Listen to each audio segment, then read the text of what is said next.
Todo lo que siempre has querido escuchar en una radio. Música, noticias, educación, información, orientación, compañía. Todo, completamente todo. El Príncipe Radio en vivo, El Príncipe Online.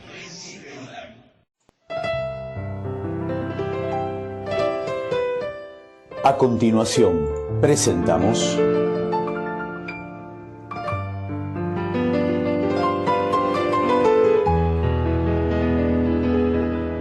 Quinta a Fondo. Un programa del PJ Digital Quinta Buenos Aires.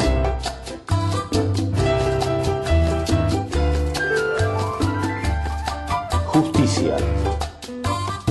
Diego Quintana. Políticas municipales. Petite Francese.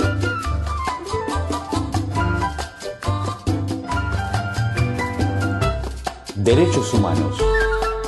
Eduardo Minervino.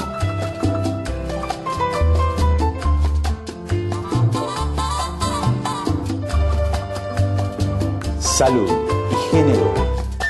Claudia Casco.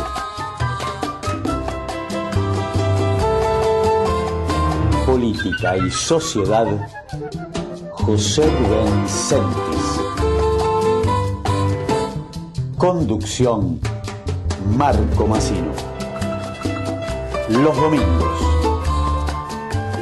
de 10 a 12. Quinta a Fondo.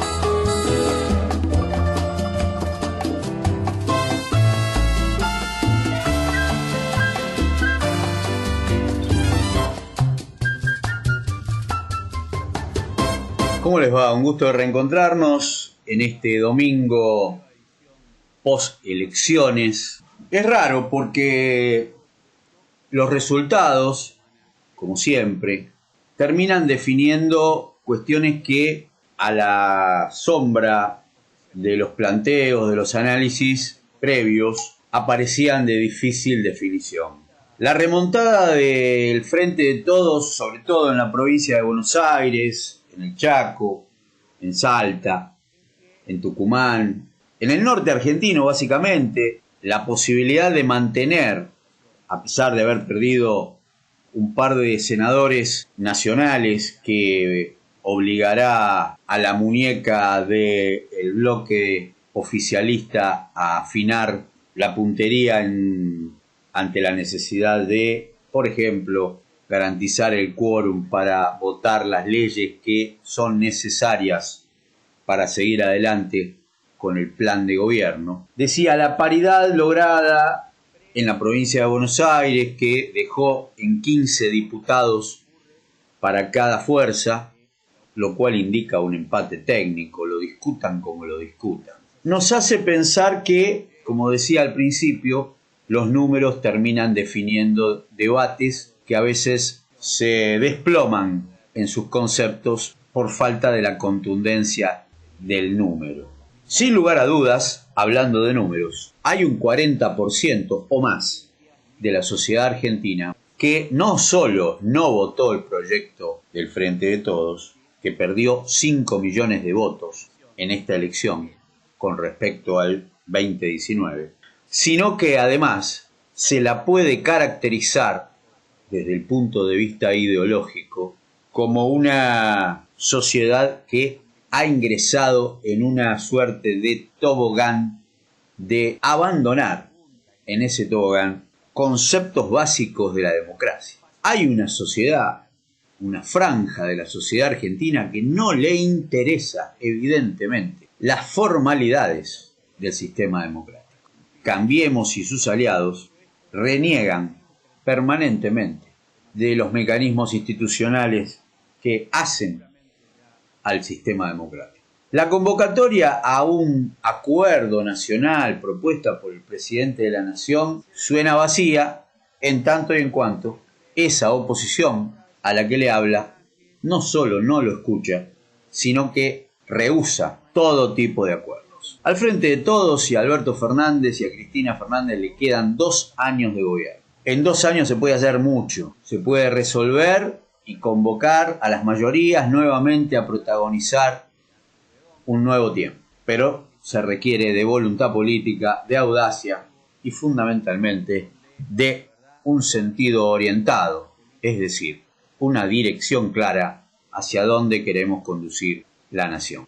En esta semana que pasó también tuvimos la conmemoración del Día del Militante, la convocatoria hecha por las organizaciones gremiales, una muestra de músculo político que necesitaba el gobierno nacional después de las elecciones. Podemos discutir y analizar cuestiones internas, si fueron todos los que tenían que ir, si los que fueron estuvieron encolumnados y cómodos dentro de la convocatoria. ¿Hay tensiones dentro del Frente de Todos? Sí hay tensiones. ¿Hay tensiones dentro de el campo nacional y popular? Sí hay tensiones. ¿Tienen razón de ser esas tensiones? Sí, tienen razón de ser. Del otro lado, ¿qué hay? Lo mismo, o parecido, con la diferencia que el común denominador de las tensiones del sector llamado oposición en la Argentina, con los crecimientos que ya hemos visto en los electorados, Milei de por medio y demás, muestran que la disputa de ellos no es ideológica, no es de proyecto, es simplemente de quién va primero en el orden de largada. Y esto hay que tenerlo muy presente a la hora de entender la política que viene. Son un frente compacto desde lo ideológico, responden a los intereses de la embajada norteamericana que se dio el tupé de recomendarle a la sociedad argentina en no ir al acto del 17 de noviembre porque podía ser peligroso porque los peronistas no somos predecibles. Planteado de esta forma es por lo menos ingenuo plantear que del otro lado de la grieta hay internas. Esas internas deben inscribirse específicamente en el plano de lo cuantitativo, es decir, quienes están más cerca o en condiciones de encabezar el frente opositor que en el 2023 va a competir a todo o nada con el campo nacional y popular. Para concluir este editorial de este domingo postelectoral, recordar que ayer fue el Día de la Soberanía Nacional, un hecho histórico que hoy vamos a recordar durante el programa y que vale reconocer que fue restablecido, recategorizado por el gobierno de Cristina en 2010 con motivo del Bicentenario, cuando se lo instituyó como feriado nacional. De lo otro que tenemos que hablar, que no podemos soslayar antes de presentar las notas del programa, es de el episodio gravísimo que terminó con la muerte de Lucas, este chico, jugador de fútbol, que fue acribillado, ejecutado por la policía de la ciudad de Buenos Aires, en una clara demostración de cuál es la mirada ideológico-política que tiene Rodríguez Larreta y todo su equipo en relación a la caracterización de los distintos sectores de la sociedad. Claramente hay un ellos y nosotros que plantea Larreta a partir de su política de seguridad, de su política social, de su política de vivienda, de su política educativa, con un presupuesto presentado para el 2022 con reducción en todos estos aspectos de la realidad de una ciudad que ya no, mayoritariamente, lo acompaña. 47% es la cantidad de votos que sacó María Eugenia Vidal, pero el 17% de un personaje nefasto como Milei muestran la caracterización de una ciudad autónoma de Buenos Aires que está lejos, muy lejos, de aquella alternativa progresista que surgió a posterior de la debacle del 2001 y que fue sepultada junto con los muertos de Cromañón. La ciudad de Buenos Aires es un enclave conservador que atraviesa casi todas las capas sociales, desde Barrio Norte a Mataderos, y claramente definen una narrativa política complicada para reflejarla en el grueso del país. Sobre todo cuando de esa ciudad el núcleo opositor, al frente de todos, tiene en carrera por lo menos 4 candidatos presidenciales.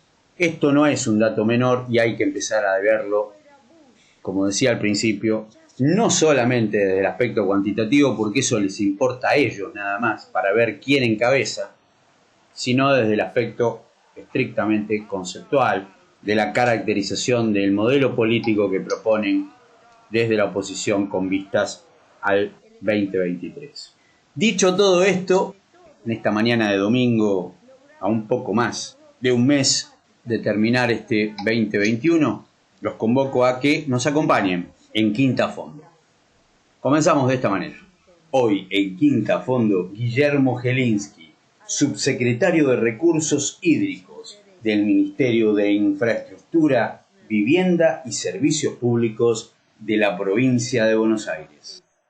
Bueno, muy buenos días en esta mañana de domingo. Vamos a tocar un tema muy interesante. Le decimos a nuestro entrevistado antes de presentarlo que Quinta a Fondo es un programa que tiene como eje central la quinta sección electoral y todo el fenómeno geográfico, económico y político que representa esa sección tan enorme de la provincia de Buenos Aires. Estamos hablando ya con el ingeniero Guillermo Gelinsky, con quien vamos a tocar un tema muy importante para muchos de los distritos de la quinta sección electoral, por donde pasa nada más y nada menos que el río Salado, en el cual se está haciendo una de las obras más extraordinarias, creo yo, del mundo, que es toda su reconfiguración con el objeto de que se terminen aquellas famosas inundaciones que tanto daño le han hecho a la provincia de Buenos Aires y por lo tanto al país. Buenos días, ingeniero, ¿cómo le va? Buenos días, ¿cómo les va? Buenos días a todos. Buen domingo para todos. Bueno, y díganos entonces, a ver, en una especie de fotografía, ¿en qué consiste el plan maestro del río Salado? ¿Por qué se inició? ¿Cuándo se inició? ¿Y cuál es su objeto central? Bueno, el plan maestro del río Salado arrancó allá por el año 1996, 1997 en sus inicios de planteo como plan, ¿no es cierto? Pensando en resolver una problemática histórica en la cuenca del río Salado, una cuenca de 17 millones y medio de hectáreas, más del 60% de la provincia de Buenos Aires en superficie, donde se produce más del 30% de los productos agroganaderos de la Argentina y que colabora muy fuertemente en el PBI, ni hablar provincial, sino también nacional. Dentro de la cuenca del Salado, históricamente vienen dándose fenómenos de inundaciones y sequías, y lo que se buscó con el plan es un plan productivo y de protección de los recursos, pero además un plan que tiene que ver con el cuidado del agua, de los humedales, que tiene que ver también con la protección de las ciudades, además de recuperar hectáreas improductivas o de baja productividad.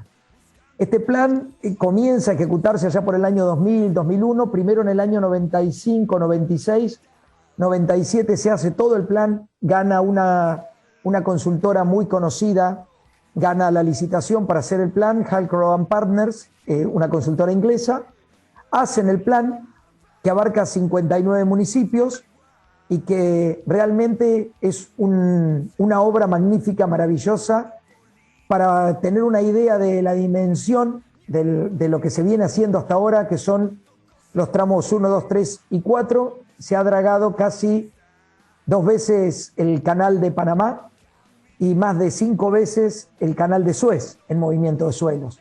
Podemos decir que la obra de movimiento de suelo en cauces interiores, en ríos, hoy más grande que tiene, no, sin ni hablar la Argentina, pero que de las más grandes de Sudamérica y de América, en lo que hace a dragado de cauces interiores. Y bueno, lo que busca es de estas 17 millones y medio de hectáreas recuperar a la productividad, poner en mejor productividad 8 millones y medio, de las cuales hoy se está ejecutando el tramo 4, ya está resuelto el tramo 1, el 2, el 3, la cañada de la Zorqueta, que es la parte superior, y el tramo 4 es el que estamos trabajando ahora y que ya está prácticamente en etapa de culminarse. El año que viene vamos a terminar, y que recupera entre 2,5 y 3 millones de hectáreas. Se ejecutan 20 puentes ferroviarios y viales para cargas mayores, para mejor movilidad del transporte. Se recuperan caminos rurales, se protegen ciudades, varias ciudades, y además, lo importante, sumamos una componente nueva que es algo que nunca se le había dado importancia dentro del plan, estaba pensada hace ya 20 años, que es las ciudades vuelven a mirar al río.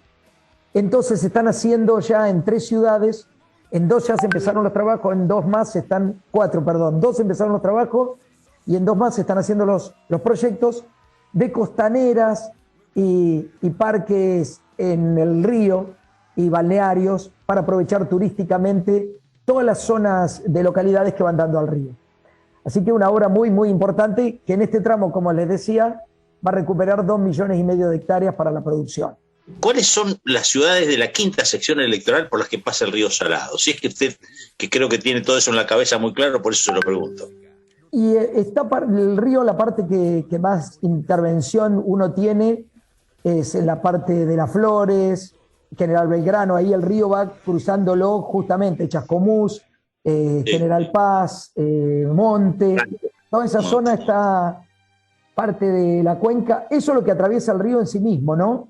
Pero después la cuenca incluye Pila, Rauch, Tordillo, Dolores, Guido, toda esta zona, Madariaga, Claro. Lavalle, toda esta zona drena hacia la bahía de San Borombón y de alguna manera está incluida dentro de la cuenca del río Salado. Bueno, la cuenca del río Salado abarca todo esto. Así que, como ustedes ven, son muchísimas localidades las que están dentro de lo que tiene que ver con la cuenca del río Salado, incorporadas en la quinta sección electoral, ¿no? Eso es lo que tiene más incidencia directa en lo que se va a resolver la problemática, porque el proyecto de la cuenca tiene, por un lado, el cauce principal de 700 kilómetros, que es el que estamos terminando en una parte y empezando el tramo final que falta, y por otro lado, tiene todos los ramales secundarios, que son las obras que permiten drenar realmente. ¿Por qué? Porque para poder drenar de los lugares que necesitamos y mejorar el escurrimiento, no secar humedales, sino mejorar el escurrimiento en épocas de grandes crecidas y hacer que las inundaciones que se van a seguir dando estén menos tiempo el agua inundando los campos, que ya se nota gracias a las obras ejecutadas.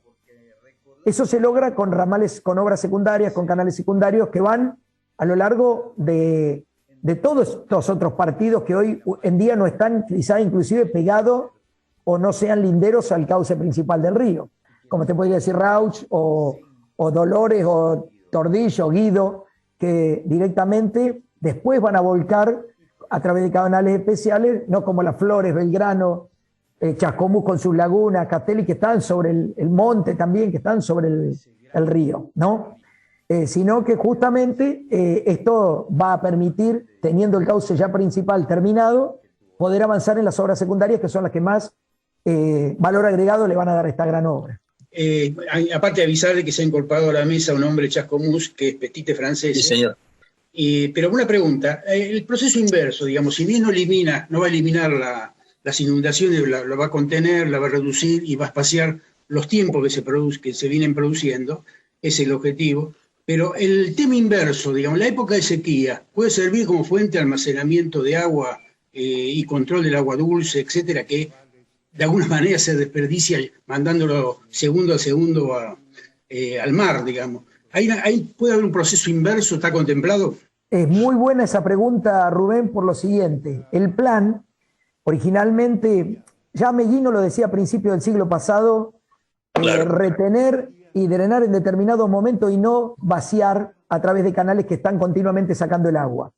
Este plan contempla un estudio que no estaba hecho, que estaba dentro del financiamiento del Banco Mundial, que se gestionó en la reunión pasada y que no se estaba ejecutando, en la gestión pasada, perdón, y que no se estaba ejecutando, contemplaba un estudio de cómo proteger los humedales, es decir, las fuentes de agua dulce que están a lo largo de toda la cuenca y que si uno no tiene determinado control cuando hace obras de esta magnitud, puede llegar a drenarlas y secarlas. Ese estudio lo hemos lanzado, está en etapa de adjudicación a la consultora, la empresa consultora que ha ganado la licitación, y nos va a decir justamente en qué lugares tenemos que hacer obras de retención, de protección, de cuidado, porque el plan originalmente hablaba de lugares que había que cuidar, desde lo ambiental también para lo que tiene que ver con el servicio ambiental que están dando estos lugares, no solamente como fuentes de retención de agua dulce o de recarga de acuíferos, sino también para protección de la flora y de la fauna. Por otro lado, las inundaciones son terribles, pero abarcan un área puntual. Las sequías abarcan todo. Cuando tenemos inundaciones, se colmata de agua la zona de la cuenca, que es la llanura de inundación del río, pero durante la sequía, que es lo que nos está pasando ahora. Así que la idea es también trabajar más adelante con programas para buenas prácticas agrícolas para los propios productores, porque ya que le va a aumentar tan fuertemente ahora el valor agregado a sus terrenos, a sus tierras, y que les mejora la calidad, es, bueno, también ustedes mejoren la calidad y la forma de trabajar sus cultivos, evitemos que lleguen, por ejemplo, recursos no deseados como agroquímicos al cauce del río, que hoy tiene más capacidad de escurrimiento, mejorar las buenas prácticas laborales también para cuidar el agua, retenerla dentro de los propios campos y mantener una humedad de suelo que es necesaria para la producción. Así que sí, está hecho ese estudio que ya arrancamos, otro estudio importante que es cómo está funcionando el río después de 20 años de dragado, de obras que se vienen haciendo de dragado con más eficiencia o menos eficiencia, dónde hay que insistir, qué obras hay que hacer de mantenimiento, porque si no estas grandes obras son una fortuna que se gasta. Piensen que es más de 1.100 millones de dólares el monto inicial de toda esta obra cuando se planteó ya por el año 2000, y después quizás en 10 años, si no se hacen las obras de mantenimiento continuo que hay que hacer en determinados lugares, se colmate el cauce, se pierdan eficiencia, con lo cual ese estudio también es el segundo estudio que estamos largando. Y el tercer estudio, que también ya está licitado y está para adjudicarse, es la gobernanza de la cuenca. Cómo uno maneja esta cuenca con tantos actores involucrados. Porque acá está la provincia, la nación, los municipios. Están los organismos de la provincia que tienen que ver con la productividad rural, con la productividad industrial. Están las ONG, están las universidades, los propios productores, los habitantes de la cuenca. Entonces, reactivar los comités de cuenca, poner en marcha los 9 comités de cuencas que tiene el gran comité de cuenca del río Salado, tiene 9 subcomités, definir nuevamente los actores, porque esto si no, no se le saca todo el valor agregado que se le puede sacar, que es infinito, porque realmente esta es un área maravillosa que nos ha dado Dios, que nos ha dado en la naturaleza, donde poder desarrollar nuestras actividades humanas, pero tenemos que hacerla en un marco de sustentabilidad y sostenibilidad en el tiempo, ¿no? Ingeniero, Marco. Ingeniero, ¿cómo le va? ¿Cómo está, Marco? Un gusto. Bien, pensando un poco, tal vez no me queda otra que hacer esta pregunta porque estamos en el Partido de la Costa y usted sabe perfectamente que el Partido de la Costa, uno de los déficits que tiene es el agua potable. Sí. Es decir, no tiene en su gran mayoría redes, es muy mínimo la cantidad de redes que tiene el Partido de la Costa, solamente en la zona de Mar de Ajó, en la zona sur del Partido de la Costa, y es un distrito que tiene una carga poblacional importante en este momento, ya 120.000 habitantes, más sumado a esto la estacionalidad que produce una demanda de agua potable que es realmente muy difícil de dar respuesta a esto. Tengo entendido que hay un proyecto, por lo menos en consultoría, de derivar un acueducto hacia la zona del Partido de la Costa. ¿Tiene que ver con esta obra? ¿Es parte de otra obra subsidiaria? ¿Qué me puede contar de esto? Y una segunda pregunta para complementarle. ¿Se piensa también la navegabilidad de esta obra en función del dragado? Te cuento la última primero. Estamos viendo hacer un estudio justamente para determinado análisis si es viable o no. Yo entiendo que desde lo comercial hoy, todavía pensando en lo comercial, el transporte de determinado tipo de cargas muy a graneles o animales tal vez, va a ser un poco complejo la situación y complicada. Desde lo turístico puede llegar a tener algún valor. Lo estamos estudiando, estamos haciendo un planteo para ver si podemos hacer un proyecto, o por lo menos un estudio, un poquito, aunque sea de preinversiones, de prefactibilidad, para tener una idea y poder al menos desmitificar algo que se viene diciendo: si el Salado fuera navegable hasta Roque Pérez, sacamos la producción de la mitad de la provincia. Bueno, todas estas cosas, para poder darle cierta entidad seria, hay que hacer un estudio, por lo menos evaluarlo un poco. Eso es lo que vamos a hacer, aunque sea para decir, temporalmente, con las tecnologías que existen, las características de precipitaciones, de crecidas, los volúmenes que maneja el río Salado, hoy no es viable. Yo creo que desde el punto de vista náutico-turístico sí, es viable en zonas donde ya se han ido acomodando el cauce. De hecho, lo estuvimos charlando el otro día con el gobernador en la recorrida que hicimos, porque tuvo una idea el gobernador de desarrollar algo que nos parece muy bueno, y bueno, lo estamos charlando, lo estamos estudiando con nuestro ministro Leonardini. Me ha habilitado para que avancemos un poco a mirar esta posibilidad. Por otro lado, respecto a lo que tiene que ver con el agua, ese es un problema. La provincia de Buenos Aires tiene distintos problemas con el tema del agua, en calidad o en cantidad, así como a veces nos sobra en cantidad el agua superficial. Prácticamente toda la provincia se nutre de agua subterránea como agua potable, salvo el Buenos Aires, La Plata, el Gran Buenos Aires, que toma del Río de la Plata, y alguna localidad del interior, puede ser Alvear, Tapalqué, que toman del arroyo Tapalqué, del Canal Piñeiro, de agua superficial. El resto de la provincia toma de perforaciones. El tema es que en la costa el agua dulce es muy escasa, porque tenemos doble condición de salinidad. Tenemos un acuífero muy, muy salino desde el continente, donde antes estuvo ocupado por el mar, y todos esos sedimentos son de origen marino y son muy salinos. El agua se saliniza, o si no, porque explotando mucho el agua dulce, atraemos la cuña salina, es decir, metemos agua del mar por debajo del acuífero, porque el agua dulce está flotando sobre el agua salada dentro de las dunas. Esa es la única fuente de agua que hoy tiene la costa. La famosa lenteja. Esa lenteja de agua dulce, que ustedes cuando van por Ruta 11 van a ver muchísimos molinos chiquititos sacando muy poca cantidad, o en la costa ustedes ahí tienen que ahí el diputado de Jesús me está volviendo loco todas las semanas recordándome, Guillermo, las perforaciones para Nueva Atlantis, las 21 perforaciones que conseguimos a través de un pedido que hizo Juanpi a nuestro gobernador, que estamos licitándolas. Son perforaciones muy someras, de muy escaso caudal, y por eso se hacen muchas, porque están las lentes estas colgadas o lentejas, y que están sufriendo dos cosas. Por un lado, la sobreexplotación. Crecen tanto las ciudades que hoy la limitante es el recurso hídrico. Y lo otro, la impermeabilización.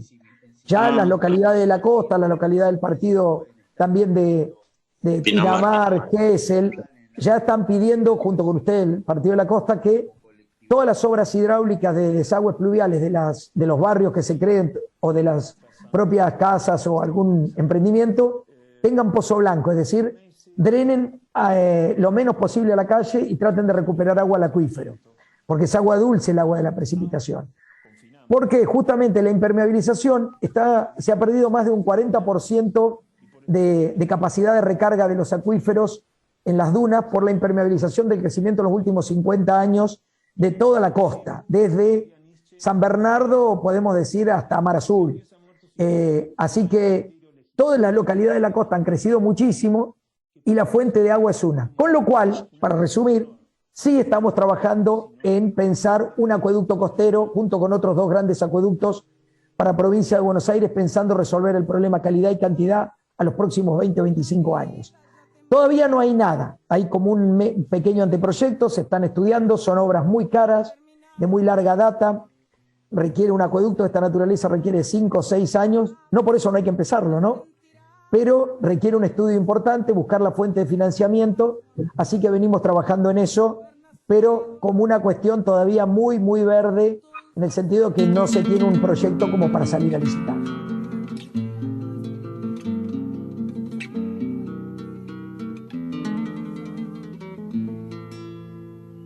Viejo río salado, Qué mal que te portaste, como un traidor llegaste, clavando tu puñal. Tú y la lluvia serpiente que nunca terminaba, a Santa Fe dejaban degollado de sal. De yo haberlo sabido, que te dolía el alma, que un vendaval de lágrimas te haría desbordar, que alcanzaba un pañuelo de paredones altos y un desagüe de cantos que te lleven al mar, pero sin avisarnos, en plena madrugada, el llanto no aguantabas y te echaste a llorar y ahogaste la semilla del niño que dormía, del abuelo que hacía de tu causa su pan, y a tus pobres vecinos le arriaste las banderas, tu rancho y esta pera, un páramo total.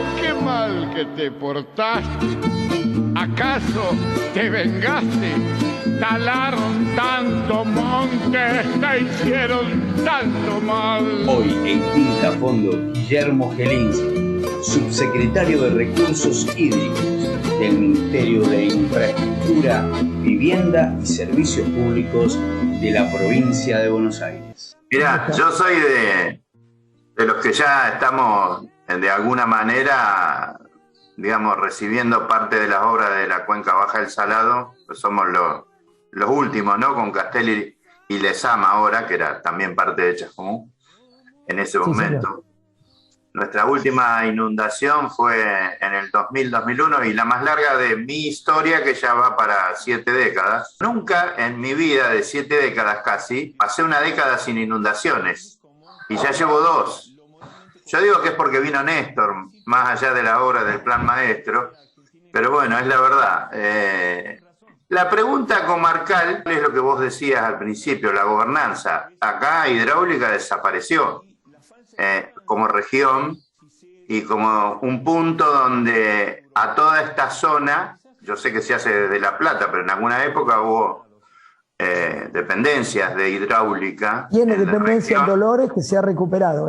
Hay un personal nuevo, porque bien. Ahí uno de los problemas que tuvimos cuando asumimos la gestión es que las departamentales de hidráulica, los 9 departamentos, las 9 zonas que tiene hidráulica prácticamente no tenían personal.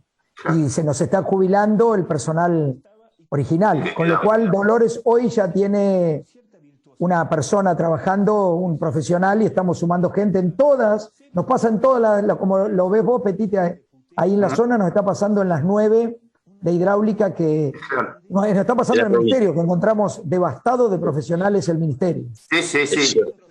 Hubo un conflicto y con los 2 intendentes tuvimos una reunión y justamente la función de la autoridad del agua, que depende de mi subsecretaría, también es resolver los problemas de gestión y manejo del agua. El agua es un recurso de la provincia, así que esta empresa que está vendiendo agua seguramente debe tener permiso de la provincia para hacerlo, caso contrario lo está haciendo de manera no legal, es decir, está haciendo un uso que no autorizado, es un uso clandestino. Sin duda debe tener los permisos de explotación. Perdóname, Guillermo, estoy hablando de Villa del Sur, así que no creo que esté con Villa del Sur sí, porque el recurso hídrico es de la provincia, no es municipal, ¿no? Villa del Sur tiene que pagar un canon de uso del recurso hídrico a la provincia y tiene los permisos de explotación y de vuelco y las factibilidades hidráulicas. Porque de lo contrario, esas grandes empresas, nos pasa con algún envasador más chico que dice, pero yo estoy vendiendo agua potable. Sí, pero tenés que tener el permiso por lo menos, y lo mismo que el que usa el agua con un uso productivo. ¿Qué quiero decir? Un municipio no paga el agua cuando es potable. Un parque industrial sí, porque hace un uso productivo del agua. Sin embargo, una empresa privada que explota el agua para venderla, una fábrica de cerveza, una fábrica de gaseosas, tiene que pagar el canon del agua porque una cerveza el 99% es agua, una gaseosa el 99,5% es agua, con lo cual el agua mineral es 100% agua, con lo cual tiene que pagar porque está haciendo un uso de un recurso al que le está sacando una ganancia y paga el canon por esa ganancia, más allá de que sea agua potable, está vendiendo el agua. Así que en ese caso tiene que tener el impuesto que yo entiendo que le debe pagar al municipio, es el impuesto del uso del terreno y como industria, como le pagan todas las industrias, pero no por el agua. Por el agua en todo caso se lo tiene que pagar a la provincia. Respecto al tema de la gobernanza, nosotros justamente estamos usando el caso de Chascomús Lezama para mostrar que se puede hacer una gobernanza inclusive con banderías políticas diferentes de los dos partidos que gobiernan en cada una de las localidades, ¿no? Donde Chascomús dice, yo necesito vaciar mi laguna un cierto nivel para poder ingresar los desagües pluviales, si no me inundo como ciudad. Lezama dice, si me cerrás, si me vacías, si yo abro la compuerta del todo y me vacías la laguna, pierdo todo un recurso turístico, un recurso pesquero que es importantísimo para la ciudad. Eso es la gobernanza. La gobernanza es decir, cómo compatibilizamos los usos de un único recurso. Esto es una sábana corta que hay que manejarla para todos. Es así como se conformó un comité hidrológico hidráulico donde participan los dos municipios y la Autoridad del Agua. Se definieron, ahora se están definiendo obras para la laguna Barrancas, donde tiene una SUD. Se definió una compuerta con usos de distintos niveles entre las otras dos lagunas, que ya está operativo el sistema. Eso se trabaja entre hidráulica y los dos municipios. Y esta es la forma, se definen niveles máximos para una, niveles mínimos, y entre esos niveles, a través de control de los niveles con escalas, con zonas donde se va y se mide, se informa, hidráulica va y abre la compuerta si es necesaria, va y la cierra. Claro. Ahora, los picos de crecida, cuando vienen las inundaciones, eso es incontrolable, no existe obra, y si existiera no tiene razón de ser porque yo no puedo sacarme toda esa agua, porque parte de la fertilidad y el funcionamiento de esta cuenca se debe también a estos pulsos de inundaciones que tiene, que sería imposible, además de controlar, pero nosotros ahí sí, ¿qué es lo que estamos haciendo con estas obras? Estamos mejorando la escorrentía, estamos mejorando el uso, estamos mejorando la calidad del suelo, con el suelo que se saca de la excavación, que es de muy buena calidad, haciendo recintos al costado de los ríos, en los terrenos que nos van autorizando los propietarios, y esos recintos tienen la particularidad de tener un suelo de 12, 15, 20, 30 hectáreas, tiene un suelo de altísima calidad, rápidamente se vegeta, los animales pueden subir porque está casi a 2 metros de desnivel, con una rampa muy suave, son como colinas.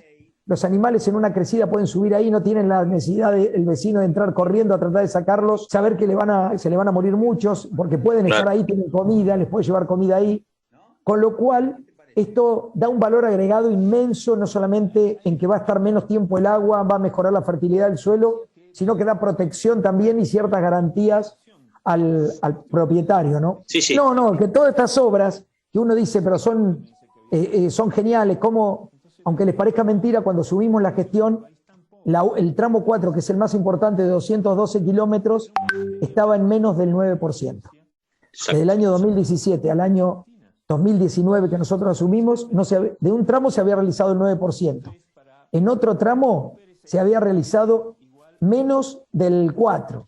En otro tramo se había hecho el 5% y en el otro estaba en 0, porque se perdió el crédito durante la gestión de Cambiemos, se perdió el crédito para el tramo 4.2.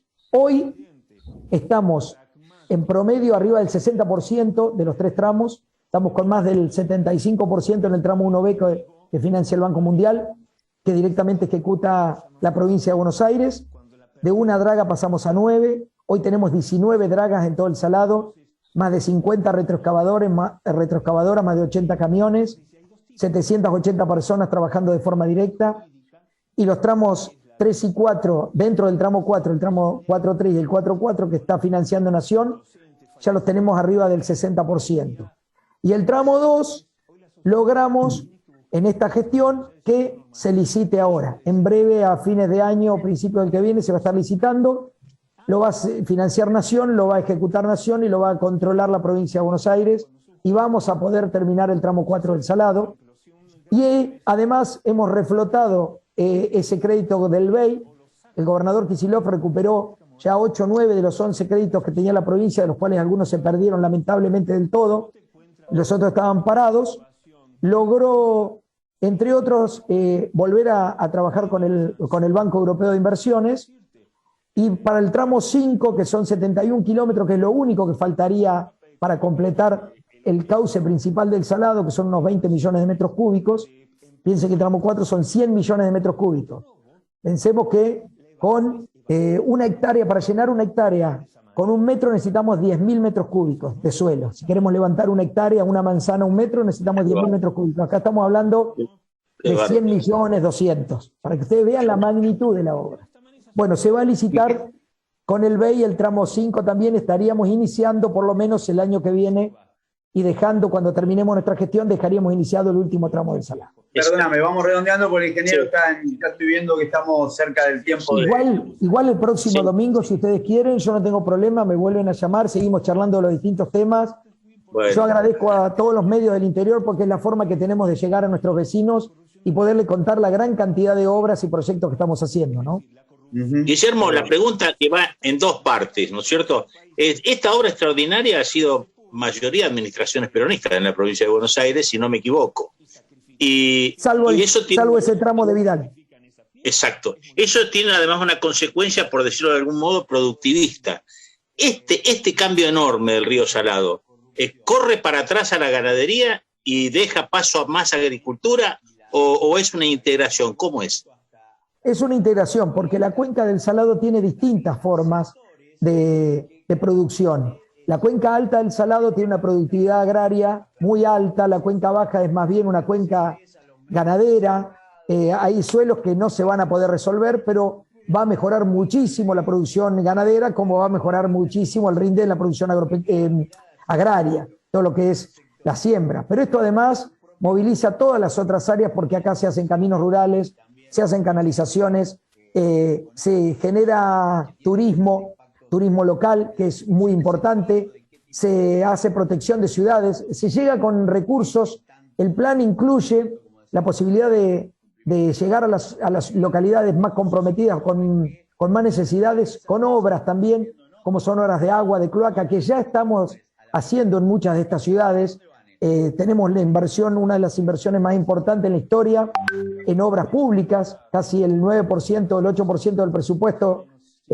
Piensen que la gestión de Vidal era del orden del 3 al 4, no llegaba creo que al 4, y ahora estamos casi en el 8, dedicado a la obra pública, 8-9%, con lo cual es una inversión muy, muy importante, que sirve para toda la producción de la cuenca. Ingeniero, la última, por favor, no puedo dejar de preguntarle esto porque me mata la gente de la costa, sino Frente Marítimo, ¿qué hay con respecto al tema, la posibilidad de expropiaciones de sobre todo zonas toninas y Mar del Tuyú? Eso corresponde más que nada al municipio, en caso de que decidan hacerlo. Sí les tengo que contar dos cosas. Nosotros estamos trabajando muy bien con el municipio, nos ha pedido el intendente y el diputado de Jesús que trabajemos en un proyecto. Estamos haciéndolo con el Instituto Nacional del Agua, un proyecto muy importante de espigones sumergidos paralelos a la costa para recuperar todo el área costera que sufrió estas dos grandes sudestadas este año. Y estamos trabajando, ellos están trabajando también con Nación, hemos dado algunas no objeciones para obras de protección ya sobre la calle y sobre el frente, pero convengamos que hay viviendas que están muy mal ubicadas, están en zonas que no deberían estar. Que yo desde lo personal digo que deberían ser, esas viviendas no pueden estar ahí porque es un riesgo para el propio poblador. Y ahí el otro día cuando estuvimos recorriendo con ellos, con el ministro también, hay una casa que está en el medio de la arena, de la playa. Así que eso es una anarquía que ha crecido con los años y que tienen que reverlo desde el municipio, que es el que hace el ordenamiento urbano, ¿no? Y no se respeta la ley del agua, también eso ocurre casi en muchos lugares de la provincia de Buenos Aires. Línea de Rivera, mucho problema, obras clandestinas, pero estamos trabajando en eso con estudios muy importantes satelitales y con muchas herramientas de mucha tecnología estamos recomponiendo esa situación. Para despedirme también, ingeniero, una reflexión nacional para salir un poco de la provincia o incorporar provincia a nivel nacional. Digamos, junto con el Bermejo son las dos cuentas principales del país, supongo, me imagino. Y veo, la pregunta es esta, con respecto al salado, arranca ya en el río Quinto, ¿no es cierto? En la zona de San Luis y todo eso, arranca la provisión de agua, y ahí creo que son 4 o 5 provincias que toca el salado. ¿Hay una interacción entre las provincias, el cuidado y las obras de esta que se están haciendo? Sí, si bien nosotros somos los que recibimos la mayor parte de los impactos, y esto se acrecentó cuando en el sur de Córdoba se hicieron obras durante los 80 que drenaron humedales y nos los tiran a nosotros, justamente como pasó en el norte de Santa Fe con los bajos submeridionales, cuando los drenaron para hacer productividad, eliminaron esa función ambiental que daba el bajo de retener los picos de las crecidas, de ser un reservorio natural. Acá pasó igual y nos viene parte de esa agua que entra de manera subterránea, por algunos lugares otra superficial, porque es una cuenca endorreica, la cuenca del Salado en la parte noroeste, y justamente hay lugares que estamos trabajando con La Pampa, con Córdoba, con Santa Fe, porque hay que definir la zona de La Picasa, la zona de Charlones, hay que definir valores de manejo, de ingreso del agua, porque si no nos tiran el agua a nosotros. Pero se trabaja, hay 3 comités de cuenca trabajando en eso. Gracias. Gracias. Muchas gracias. Un buen domingo. Dale, Muchas gracias. Gracias. Chao, gracias. Hasta luego. No somos neutrales.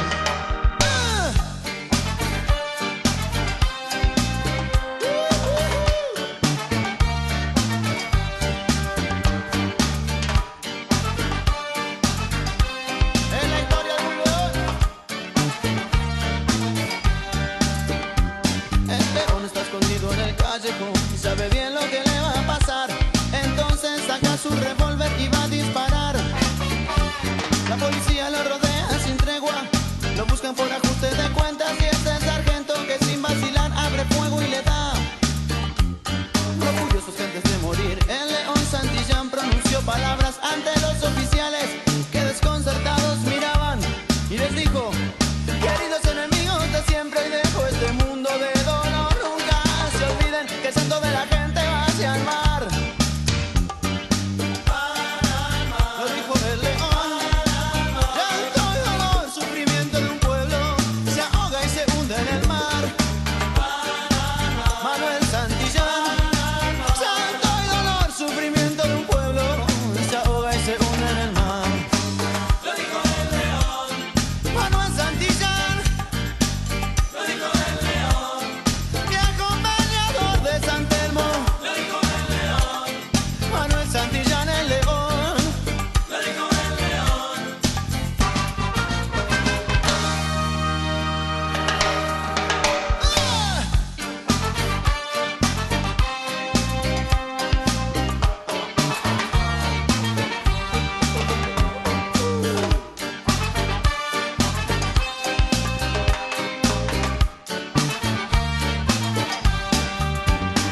Los oficiales que vieron morir a Santillán abandonaron la institución. Nunca más se supo de ellos, del caso no se habló más. Sin embargo, por el viejo San Telmo, en un sucio bodegón, dicen que un borracho murmuró llorando las palabras que eran del León. ¿Y cuáles eran, Manuel? El León Manuel. Llanto, dolor, sufrimiento de un pueblo se ahoga en el mar.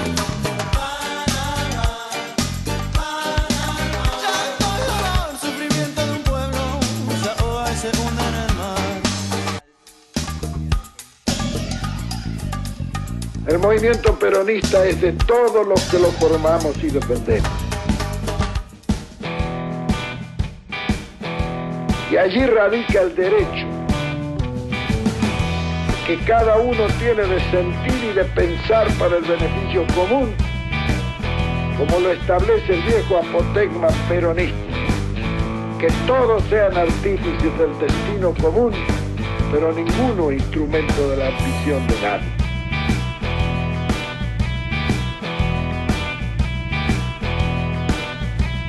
Un hombre de nuestro movimiento podrá tener cualquier defecto, pero el más grave de todos será no ser un hombre del pueblo.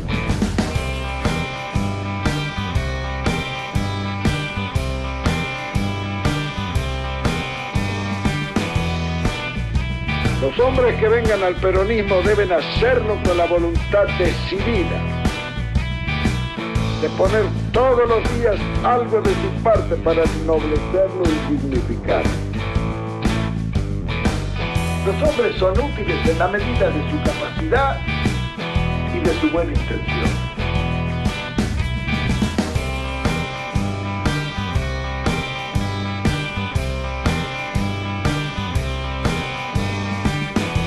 Es indudable que el hombre no puede ser perfecto. Las pasiones y los intereses individuales son los que desvían y deforman la actuación peronista. Porque no podemos pedir que en cada peronista haya un santo o un negro. El futuro de un mundo superpoblado y superindustrializado será de los que dispongan de mayores reservas de comida y de materia prima. Pero la historia prueba que tales reservas son solución solo si se las sabe y se las quiere defender contra el atropello abierto o disimulado de los imperialismos. La consigna: Perón vuelve. Ante un país signado por dictaduras liberales, antipopulares, conservadoras, y habiendo pasado 18 años sin el hombre que había gobernado para el pueblo, el general Perón, en el marco de una resistencia a la dictadura de Lanusse, recibe en Madrid a los compañeros para acordar los pasos a seguir para su retorno. Su delegado personal, Héctor Cámpora, anunció que el general volvería antes de fin de año.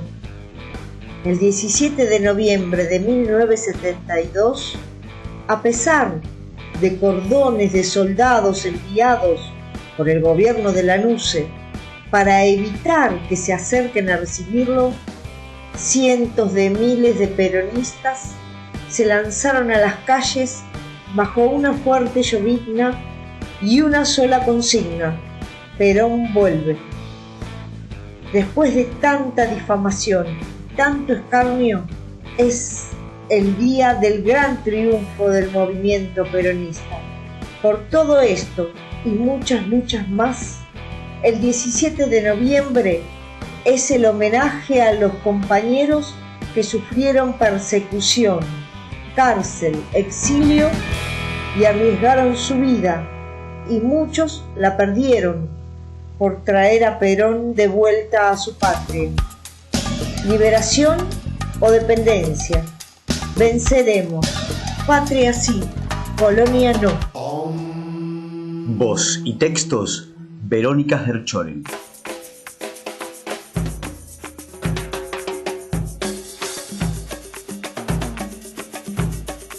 Nosotros no somos como los Orozco, yo los conozco, son 8 los monos. Pocho, Toto, Cholo, Tom, Moncho, Rodolfo, Otto, Pololo. Yo pongo los votos solo por Rodolfo, los otros son locos, yo los conozco, no los soporto. Stop, stop. Ocho Orozco. Odontólogo ortodoxo, doctor, como brocotó, oncólogo jodón, morocho, tordo, groncho, jocoso, trosco, chocó con los montos, colocó molotov. Bonzo. Stop, stop. Colocón, drogón como poco, tomó todos los hongos, monologó solo como por 2 otoños, votó, formol por los ojos, tomó cloroformo, bols, ron, porrón, torrón, totoso, noto con bordón, ¿lo votó o no? Dobló los codos como loco, coño, sos vos, Toto. Corroboró, socorro como tomó, morfó hot dog, mondongo, pollo con poroto, lloró, lloró con dolor, por cómo lloró, tomó como 2 hongos, tocó fondo, torró como loco, contó todo, todo, todo. Bochornoso como Cópolo. Stop. Stop. Cholo. Orozco. Mocoso soplón, moroso bocón, chorro como grosso, robó 2 potros por Comodoro, los montó, los trotó por bolsón, por los toldos, por chocón. Doloroso. Stop. Stop. Tom Orozco. Proctólogo morboso, compró por los shops fotos pornos color. Osos, cosos, colchón roto. Pomos con gomón, trolos, gozosos con condón. Pomos con moños rococó, todos polvos cortos, fogoso. Stop, stop. Nosotros no somos como los Orozcos, yo los conozco, son 8 los monos.